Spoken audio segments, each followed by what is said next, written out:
Something has changed at Heartland. The land is the same, the horses still run free, and the ranch still stands tall under the open sky. But there's a strange feeling in the air, a quiet tension, like the moments before a summer storm. For years, fans have waited, hoping season 19 would bring answers, healing, and maybe a new beginning. And now, it's finally here, along with surprises that no one saw coming. It's been a long journey since we last saw the family at Heartland. After everything that happened in season 18, many fans wondered how the family would move forward. Amy was doing her best to stay strong, not just for herself, but for Lyndy. The little girl was growing fast, and Amy was learning how to guide her without the one person she used to lean on most.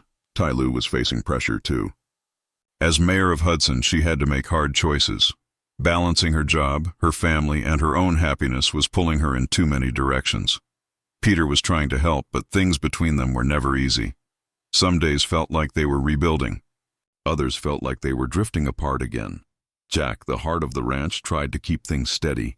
His quiet strength gave everyone something to hold on to.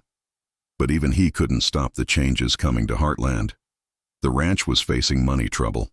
Some horses were getting old, and new ones weren't coming in as fast. It wasn't just about land anymore. It was about legacy. And yet, there was peace too. Peace in the slow days, in the early morning rides, in the way Amy spoke gently to the horses. But peace can sometimes mean something is about to shift. And when episode 1 begins, it becomes clear. This season isn't just about healing. It's about turning the page, about facing new people, new problems, and maybe new love. A heavy morning fog hangs low over Heartland, blanketing everything in silence. The sun rises slowly behind the hills, casting pale gold across the fields. The camera follows Amy as she walks alone through the quiet stables. Her boots crunch softly on the gravel, her face tired, yet calm. This is her peace, the place where memories whisper and horses still speak without words. But something is different this morning. One stall is shaking, loud thumps against the wooden frame. Inside, a large jet-black stallion kicks and turns, its eyes wide with fear. Amy approaches carefully. She reaches out with slow, steady hands and speaks in a soft voice, trying to calm the animal. But before she gets too close, a deep male voice interrupts from behind. That one doesn't trust anyone. Amy turns quickly. A man stands at the barn's edge, tall, weather-worn, and holding a cowboy hat. His clothes are dusty, his beard rough, and his eyes serious. He introduces himself simply. His name is Cole. He says he's just passing through, looking for a quiet place to rest and a hand to help with his horse. Jack, watching from the porch, doesn't look pleased. That same day, Georgie returns. She steps out of a black SUV, her bags in hand, her shoulders tense. She hugs Amy and Jack quickly, but there's no smile, no warmth in her eyes. She says she just needs a break from her training program, but her voice sounds hollow, like she's holding something back. Her phone buzzes, she silences it, and her eyes drop. She's hiding something. Amy knows it, but says nothing. Already the peace of Heartland begins to crack. A wild horse, a silent stranger, and a daughter returning with secrets. The wind is changing, and it's only the beginning. Cole isn't just passing through. As the days go by, his story begins to unfold. Once a rising star in the rodeo world, Cole's career ended after a fall left him with a shattered leg and deeper emotional wounds. People forgot him, sponsors left, and whispers followed. Rumors that he pushed his horses too hard, cared more about winning than safety. He denies the rumors but doesn't defend himself. He just says, "I was young. I made mistakes." Amy watches him carefully. He's good with horses. Better than she expected. Quiet, calm, patient. The wild stallion starts responding to him slowly. Amy feels drawn to him, not because he's charming or smooth, but because he understands silence. Just like her. Then, there's Lily, a new intern from the veterinary college. She's young, bright, and full of energy. She talks fast, works fast, and tries hard to fit in. Katie loves her immediately, following her around the ranch and asking questions. Peter offers to help her settle in. Lou is polite, but there's a flicker of something behind her smile. Something uneasy. Lily tries to learn quickly, but in her eagerness, she makes mistakes, small ones that frustrate Jack. She forgets to latch a gate. She drops a medicine bottle. She apologizes each time, but Jack isn't convinced she's ready for Heartland, and yet she keeps coming back. Even when she's told to take a break, she shows up early, stays late. There's something she's running from. Amy sees it in her eyes. And in those long conversations between Lily and Peter, Lou starts to worry, not about Lily's work, but about her closeness to her husband. Two new faces, one trying to heal, one trying to belong, both about to change everything. One night, a storm rolls over Heartland. Lightning flashes across the sky, thunder shakes the roof, and the wind howls through the trees. Amy rushes to the barn to check on the horses. The stallion is restless again, kicking and crying. She steps inside and, to her surprise, finds Cole already there, sitting quietly beside the stall. "I couldn't sleep," he says. "He gets worse when it storms." Amy nods, joining him on the floor. They sit in silence, listening to the wind. Cole begins to talk, slowly, softly. He speaks about the accident, about waking up in a hospital bed, about losing everything he thought mattered. Amy listens without interrupting. She understands loss. She lives with it every day. Then something changes. As they both reach for a blanket, their hands touch. Neither pulls away. The space between them grows small. Amy looks at him, not as a guest, not as a stranger, but as someone she feels close to. Someone who understands pain without needing to speak it aloud. Lou sees them the next morning from the window. Nothing happens, but the way Amy and Cole walk side by side, quiet, close, smiling, tells her something is beginning. Meanwhile, Lily and Peter continue to grow closer. She asks for his help with her reports. He helps her practice injections.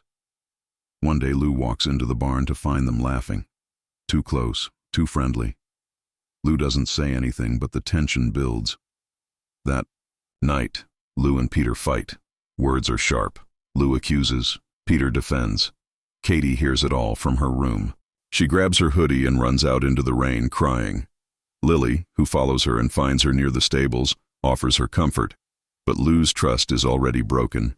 Amy may be opening her heart. Lou may be losing hers. As if her family troubles weren't enough, Lou's problems in town grow worse. A news report goes live accusing her of moving public funds to a private ranch project. The numbers don't lie, but Lou does, or at least that's what people think. Protesters stand outside her office. Her social media explodes with hate. Some townspeople call for her resignation. Lou insists she didn't approve the funding transfer. She blames a staff error. But the damage is done. Her team shrinks. Her approval numbers drop.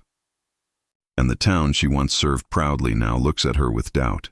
Peter wants to help, but Lou doesn't let him. She says, "You don't believe me either, do you?" Peter doesn't answer quickly enough. That silence is worse than a no. At home, things fall apart. Katie stops talking. Lou tries to make it right but can't reach her. Even Amy pulls away, focusing more on her work with Cole. Lou feels alone, at work, at home, in her heart. The pressure explodes one night at dinner. Lou breaks down crying. Jack puts a hand on her shoulder, saying softly, "You're not alone, unless you choose to be."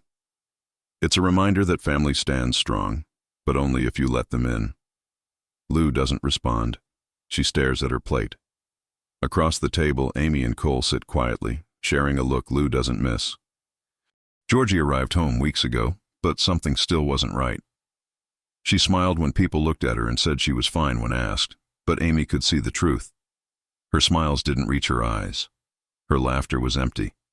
She spent most of her time alone, either riding far into the hills or sitting silently in the loft, staring at her phone screen like she was waiting for someone to call or trying to forget someone who wouldn't.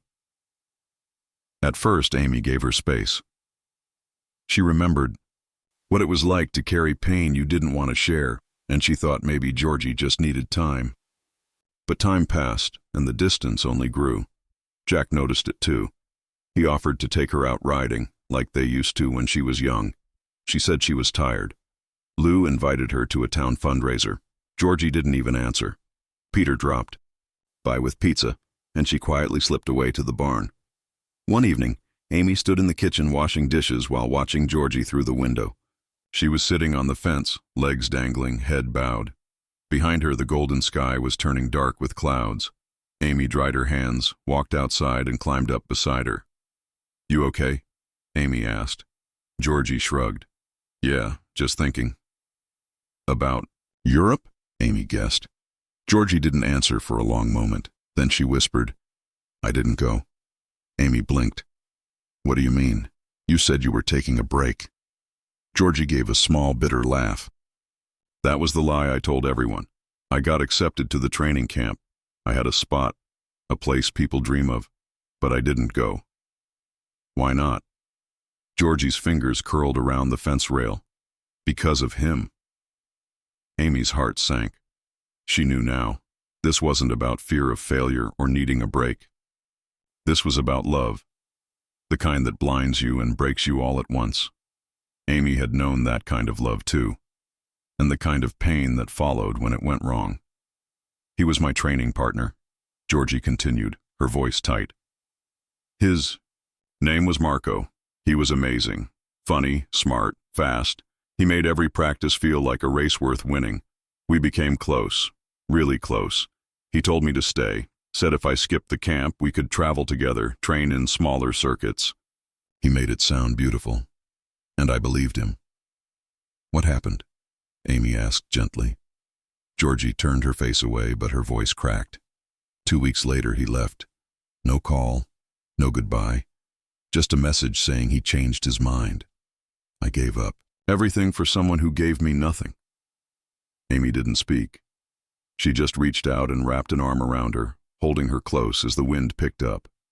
The first drops of rain started to fall, soft and cold against their skin. The storm rolled in fast that night, thunder cracking loud above the ranch house. The windows rattled, the lights flickered, and the wind howled like a voice in pain. Inside the barn, Amy checked the horses while Georgie stayed by her side. She didn't want to be alone tonight. The wild stallion paced restlessly. Cole arrived. Moments later, his coat soaked, hair dripping, but eyes calm. "Storm's getting bad," he said. "Want help?"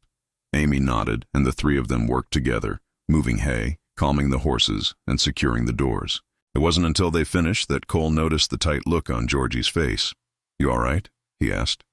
Georgie forced a smile. "I've been through worse." He didn't push, but he looked at her the way someone does when they recognize hurt in others because they know it themselves. Later that night, Georgie returned to the loft and opened a box she'd kept hidden beneath her bed. Inside were photos, pictures of her and Marco during training, tickets to shows they planned to attend, a silver bracelet he once gave her with her initials carved beside his. She stared at it for a long time, then closed the box, locked it, and placed it deep in her closet. But Georgie wasn't the only one hiding things. Cole, the mysterious newcomer, spent more and more time at the ranch. He worked with the stallion, helped Jack fix fences, and even taught Katie how to throw a lasso. Everyone seemed to be warming to him. Everyone except Jack. Jack had seen too many smooth talkers in his day, too many drifters who claimed to want peace but brought trouble instead. Something about Cole's calmness felt practiced like a mask. One morning, Jack called Tim, who still had friends in rodeo circuits. He asked about Cole. The answers came back cloudy. "Cole Harlan," Tim had said. "He was good, real good, until a horse died during one of his races." Rumors flew. People said he pushed too hard, ignored signs of injury. There was never proof, but the whispers were enough.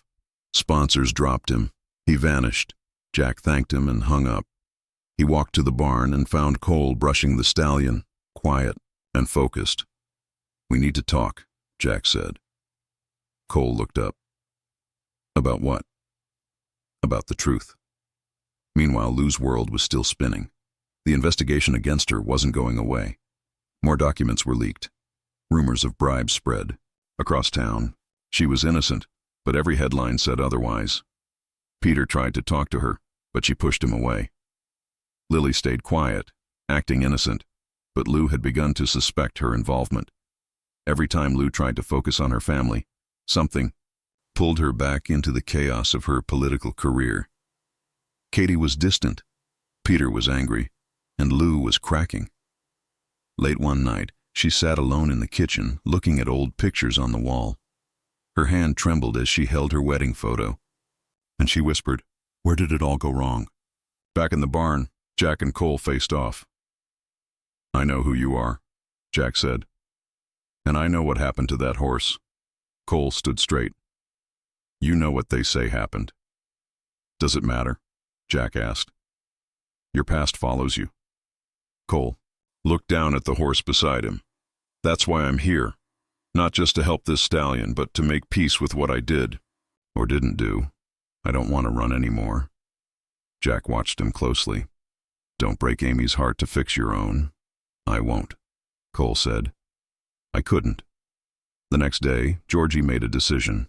She walked to Amy while she was feeding the horses and said, "I want to start again. Not with Marco, not with competitions.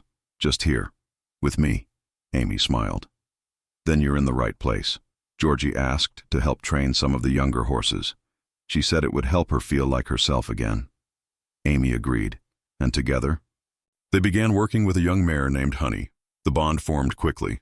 The horse was shy and cautious, just like Georgie had become.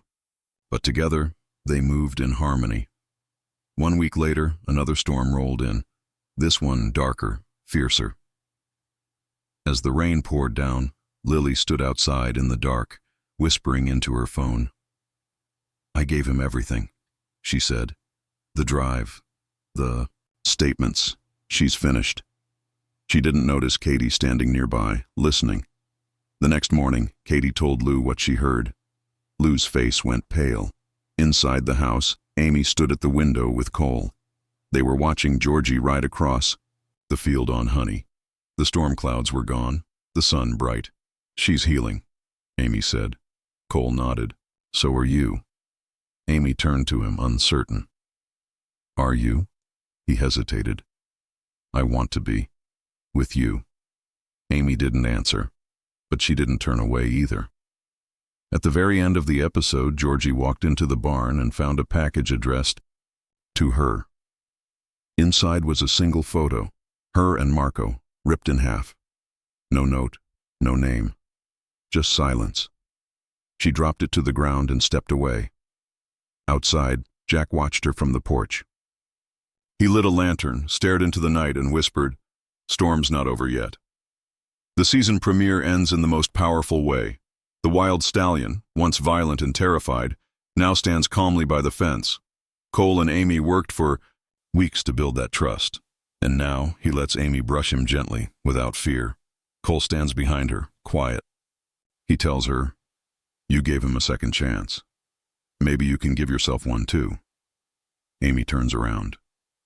The sun shines behind her. She says softly, "Maybe." And then he kisses her. Just once. Just enough. She doesn't pull away. Meanwhile, Lou returns home from another harsh day in Hudson. She finds a letter on the porch. It's from the city's legal board. She's officially under investigation. Her hands shake. Inside the house, Peter is packing a bag. "I think we need space," he says. Lou doesn't fight. She just nods. Across the field, Lily meets a man in a car. She hands him a flash drive. "She's under now. Your move," she whispers. Back at the barn, Amy holds Ty's old picture in her hand. She smiles for the first time in what feels like years. Not a smile of forgetting, but of letting go. The final shot zooms out from the Heartland sign. A storm cloud moves in the distance. Not everything is healed, but for the first time, it's beginning. So much has changed at Heartland, but maybe change was exactly what it needed. Pain has passed through its doors, storms have shaken its walls, but the land still stands. And more than that, the people still stand. Amy, once broken by loss, has opened her heart again. Not because she forgot the past, but because she chose not to live in it forever. Georgie, once lost and full of regret, is finding her fire again, not for anyone else, but for herself. And Lou, who nearly lost everything, is remembering who she is, not just a mayor or a mother, but a fighter who never backs down when her name is on the line. Heartland isn't about perfection. It never was. It's about family. About falling and rising. About silence that speaks louder than words, and love that returns in ways we never expect. But even now, with peace returning, shadows still linger. Who is the man watching from the road? What does he know about Cole? And what storm might be waiting just over the horizon? One look, one kiss, one secret. This isn't the end, it's only the beginning.